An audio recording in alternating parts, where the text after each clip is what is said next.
Hello everyone, welcome back to trading mind set Telugu. So ఇవాళ market ఒకటే range బౌండ్లో వచ్చేసింది.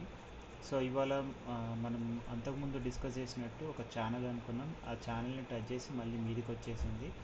But ఈ లెవెల్ 22,022 ఈ లెవెల్ని క్రాస్ చేయలేదు. అండ్ నెక్స్ట్ ఇవాళ ఈ ఛానల్ని ఇది క్రాస్ చేసింది. సో క్రాస్ చేసి ఈ 22,022ని కూడా క్రాస్ చేసి దాని కింద క్లోజ్ అయింది. సో రేపటి రోజు నేను జరగవచ్చు. మార్కెట్ అయితే బేరిష్ సైడ్ ఉంది. ఒకవేళ పాజిటివ్ ఓపెనింగ్ అయినా కూడా this is the highest resistance 22,081. మళ్ళీ ఇక్కడ ఒకసారి వచ్చిందంటే మనం ఇక్కడ పుట్ తీసుకునే ఛాన్స్ ఉండొచ్చు. వన్స్ ఇక్కడ వచ్చిందంటే పుట్ తీసుకొని అండ్ నెక్స్ట్ ఈ లెవెల్ని ఈజీగా క్రాస్ చేసే ఛాన్స్ ఉంటుంది. And then we can go for 21,933 and 21,864.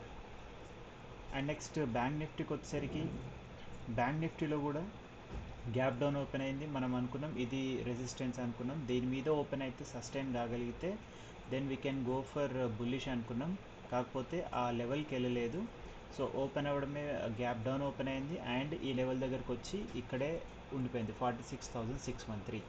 And next ఈ లెవెల్ని క్రాస్ చేసింది, మళ్ళీ మీదకి వచ్చేసింది. అంటే మొన్న మనం అనుకున్నట్టుగా ఈ లెవెల్ 46,527 ఇవి రెండు మనకి మెయిన్ సపోర్ట్స్ అనుకున్నాం.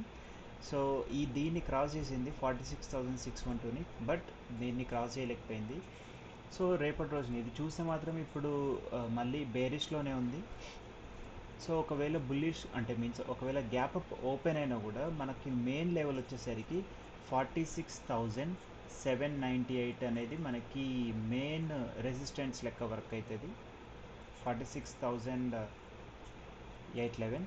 సో వన్స్ ఈ లెవెల్కి వచ్చిందంటే మళ్ళీ మనం షార్ట్ చేయొచ్చు. సో అక్కడికి వచ్చిందంటే షార్ట్ చేసి దెన్ ఈ లెవెల్స్ వన్స్ కనుక 46,529 కనుక క్రాస్ అయితే then we can go for a level of 46,293. And ఇది కూడా క్రాస్ అయ్యే ఛాన్స్ ఉంటే then we can go for the 46,081. So రేపటి రోజున అంటే రేపు మళ్ళీ మనకి బ్యాంక్ నిఫ్టీ ఎక్స్పైరీ కాబట్టి సో ఛాన్స్ ఉండొచ్చు డౌన్ సైడ్, అంటే ఒకసారి పైకి వచ్చేసి మళ్ళీ కిందికి వచ్చే ఛాన్స్ ఉంటుంది. So thank you.